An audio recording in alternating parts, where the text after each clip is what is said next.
Bonjour, c'est Pierre de Villeneuve. Bienvenue dans Tout roule, le podcast des amateurs de voitures qui s'interrogent aussi sur l'avenir du secteur automobile. Aujourd'hui, même les constructeurs de voitures à haute performance comme Ferrari, Porsche ou Maserati se mettent à l'hybride ou à l'électrique. Est-ce le sens de l'histoire ou au contraire un crime de lèse-majesté pour les puristes ? On en parlera avec un expert juste après notre essai embarqué à bord d'un bolide allemand totalement électrique.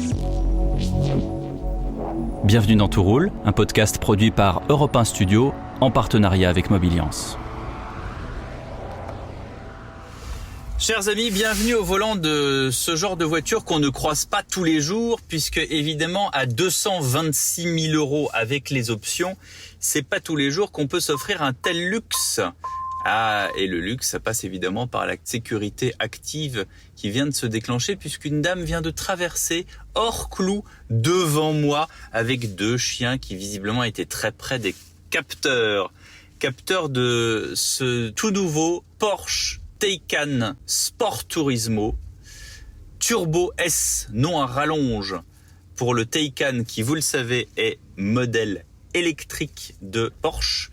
Modèle 4 portes s'inspirant évidemment de la ligne de la 911, mais donc avec 4 portes. Et la version Cross Turismo et Sport Turismo sont deux versions qui sont des versions break de chasse et qui permettent effectivement d'avoir un coffre break assez logeable pour les familles. Donc non, nous ne sommes pas sur un SUV, nous sommes plutôt sur un break avec un coffre assez généreux, assez long, dans lequel on peut mettre pas mal de choses, mais qui est assez vite coupé par la ligne du toit et la ligne de la lunette arrière, qui fait que finalement il est logeable, mais c'est pas le genre de véhicule avec lequel vous allez transporter une armoire. Voilà, comme ça c'est dit, c'est fait, c'est pas non plus une camionnette, c'est une Porsche, on va quand même pas exagérer. Alors le gros écueil quand même, parce que c'est cher payé, 226 000 €, on est assez d'accord. Pour une voiture qui a, on va dire, entre 350 et 370 km d'autonomie. Porsche annonce 400 et quelques en WLTP. D'accord, mais nous avons fait nos mesures, nous avons fait nos tests. Et voilà, moi avec mes tests, je suis à 370, on va dire, pour être généreux. Bon, l'avantage du Porsche Taycan, c'est que voilà, hop, ça, en version Turbo S, c'est du jamais vu. Voilà, ça, ce que je viens de faire, c'est une accélération. C'est une sorte de 0 à 100 que je viens de faire là, et vous n'avez rien entendu parce que c'est électrique. Et sur une Porsche 911 Turbo qu'on pourrait prendre au Parc Presse, vous aurez entendu, et là rien du tout puisqu'on est dans une version électrique et qu'on n'entend rien. Cela dit, même si nous les puristes on se dit c'est dommage, on n'a pas ce chant merveilleux du Flat Six. Le Flat Six, c'est le moteur à 6 cylindres à plat qui est historique de chez Porsche. Alors on a quand même une petite bidouille qui est d'appuyer ici sur véhicule, et quand je vais dans véhicule, je vais dans sport, son sport électrique, on. Ah, vous entendez ? Voilà, ça c'est l'autre consolation. Alors, petite accélération. Ah ouais, et là on est chez les martiens quand même.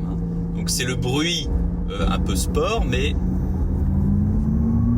on est d'accord, c'est quand même plus le bruit d'une soucoupe volante que le bruit d'une voiture de course. Bref, que vous dire à propos de ce Sport Turismo ? C'est la nouveauté de chez Porsche, ça c'est indéniable. Nouveauté avec ce break de chasse. 4 places, je dis bien 4 parce que celui du milieu se fait avoir là pour le coup. D'abord il y a un arbre de transmission. Il y a un arbre de transmission parce que c'est une voiture à 4 roues motrices. Électrique ou pas, c'est 4 roues motrices. Et ce sont plutôt 4 fauteuils, très très bien, très ergonomiques, avec un maintien extraordinaire. Évidemment, quand vous faites 2,9 secondes pour le 0 à 100 en Turbo S, évidemment il vaut mieux être bien maintenu. Le problème c'est que avec 350 km d'autonomie, on va pas très très loin. Alors oui, Porsche vous dit, et ça a été mesuré, ça a été effectivement confirmé par les confrères, cette voiture, vous pouvez la recharger à peu près en une demi-heure. Vous rechargez de 5 à 80% de cette batterie gigantesque qui fait 93 kWh. Donc c'est une très très grosse batterie qui nécessite beaucoup de chargement, mais sur les superchargeurs, effectivement, en une demi-heure, vous arrivez à faire le gros du truc. C'est-à-dire, vous n'aurez pas les, on va dire, 380 km nécessaires, mais vous aurez 80%, ce qui fait que vous avez quand même un bon 300-320 pour faire de la distance. Bon, sur l'ergonomie de cette voiture, on est sur le top du top de la Taycan, donc en Turbo S, on est à 760 chevaux, l'équivalent d'un moteur thermique à 760 chevaux, donc c'est vraiment, on est sur des puissances McLareniennes, Lamborghiniennes, Ferrariennes, voilà, ce sont des puissances totalement démesurées, ça ne sert absolument à rien, à part se dire, pour son ego surdimensionné ou pas, ou pour sa passion automobile, voilà, j'ai une voiture qui a 760 chevaux moteur, et elle est électrique. Bon, vous savez, c'est comme les instruments, je ne sais pas si vous êtes instrumentiste, mais vous prenez le meilleur des pianos numériques, mais ça vaut pas un piano acoustique. On préfère tous avoir un piano droit un peu déglingué, un peu désaccordé, plutôt que d'avoir un piano numérique. C'est pas pareil. C'est ça. Un piano acoustique, ça a une âme. Mais voilà, c'est ça la comparaison. C'est que c'est bien, c'est chouette, c'est l'avenir, et on n'aura plus le choix. Donc, à la limite, peut-être qu'il vaut mieux avaler ses couleuvres de passionnés, se dire qu'on n'aura plus le choix, aller chez Porsche et faire l'essai. Peut-être que ce Taycan ne va pas seulement vous taper dans l'œil, mais il va également vous taper dans l'oreille et va faire battre votre cœur. Alors voilà, j'ai rendu les clés de mon Porsche Taycan à 226 000 €. J'ai bien fait attention de ne pas l'abîmer, hein. Et puis on va interroger, comme veut la tradition, un expert. Et notre expert, justement, aujourd'hui, c'est le directeur des centres Porsche Paris. Bonjour Cyril Van Belleghem. Bonjour Pierre. Merci d'être avec nous. Alors, cette Porsche Taycan Sport Turismo, absolument magnifique, etc. Je le disais dans l'essai, oui, c'est efficace, c'est génial, etc. Mais ça manque un petit peu de bruit, quoi. Hein. Ça a le bruit d'une soucoupe volante, un petit peu. On a l'impression de rouler dans un vaisseau spatial. Et voilà, vous êtes obligé. Qu'est-ce que c'est ? C'est les normes de Bruxelles, ce sont les normes, j'allais dire, du monde entier, la décarbonation qui font que, voilà, même les marques comme les vôtres sont obligées d'y passer à l'hybride et à l'électrique. Je pense que c'est une responsabilité individuelle et collective. On est tous concernés. Et bien évidemment, la stratégie Porsche n'y échappe pas. Il y a un objectif zéro carbone à 2030. Donc ça passe forcément par la décarbonation de nos voitures. Mais je vous rassure tout de suite, le plaisir, il est là. Et c'est l'essentiel, bien évidemment. Quand Porsche met une voiture à la route, le plaisir reste juste incroyable. Quelle a été la philosophie à la maison mère, à Stuttgart, de dire, voilà, on est obligé d'y passer, l'hybride, l'électrique, mais on va le faire peut-être petit à petit ou tout d'un coup. Qu'est-ce qui avait été prévu à l'époque ? Alors en fait, la marque a mis le doigt dans l'électrification depuis quelques années déjà, parce qu'il y a eu quelques générations d'hybridation auparavant. Et puis en septembre 2019, Porsche Taycan est sorti. C'était la première voiture 100% électrique. Et je vous avoue, moi le premier, quand j'ai appris que Porsche allait lancer une voiture 100% électrique, la première réaction, il manque c'est le moteur. Un petit peu l'étonnement. Et puis finalement, très très vite, vous faites confiance à la marque et vous voyez le dessin qui était sorti à Francfort en 2015, qui était juste époustouflant. Et quand la voiture est arrivée sur la route, très très proche du prototype. Et puis une fois que la voiture est arrivée, on n'avait qu'une hâte, c'était de l'essayer. Et puis là, on n'est pas déçu parce que quand on rentre à l'intérieur, les codes Porsche sont là. Mmh. Qu'est-ce qu'on appelle les codes Porsche ? C'est-à-dire les compteurs, l'ambiance, le volant. Le fait qu'on l'allume à gauche et non pas à droite. Tout ça fait partie effectivement du mythe et a été conservé. En fait, la voiture reste extrêmement agile parce que la batterie qui est assez lourde, il faut le reconnaître. Elle est dans le Combien dans de le kilos châssis. La batterie ? 800 kilos, donc 800. comme sur les Tesla en fait. Et puis ce qui est très intéressant, et je crois que c'est très important de le dire, il ne faut pas opposer les utilisateurs de moteurs thermiques et les utilisateurs de moteurs électriques. C'est-à-dire C'est-à-dire qu'on a eu la bonne surprise de voir beaucoup de clients Porsche 911 arriver, qui gardent leur 911 pour se faire plaisir le week-end et qui profitent de l'électrique pour s'acheter un Porsche Taycan. Quoi ? Et pour pouvoir rouler la semaine en voiture 100% Attendez, électrique. vous êtes en train de me dire, chérie, j'ai acheté une deuxième Porsche, c'est ça ? Certains ont acheté même une troisième, il faut être très très clair, bien évidemment.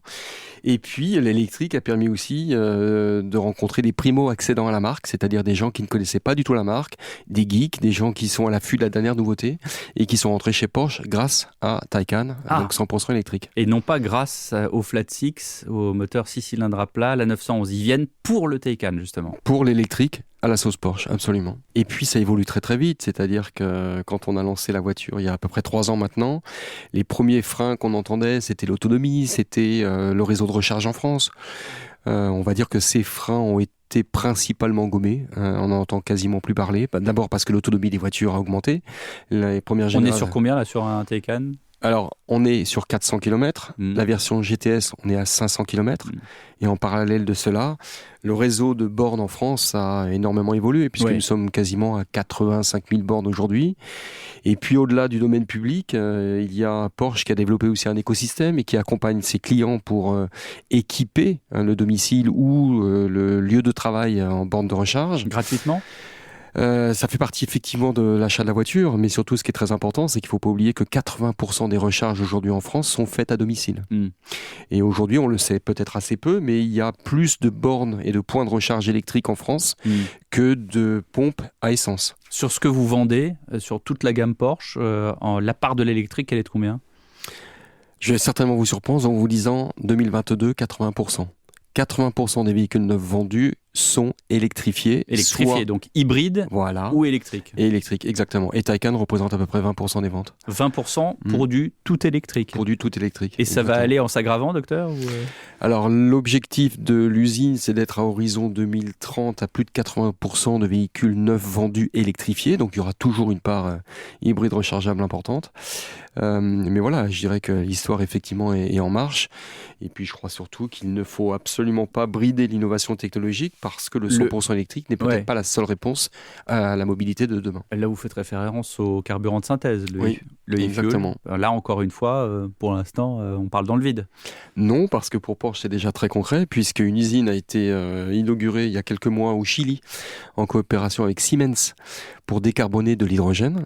C'est une solution. Alors aujourd'hui, elle n'est pas complète par rapport aux exigences 2035, parce que cela permet de décarboner 90% des émissions de CO2, donc c'est pas encore la réponse pour 2035, mais en tout cas, c'est un développement extrêmement concret.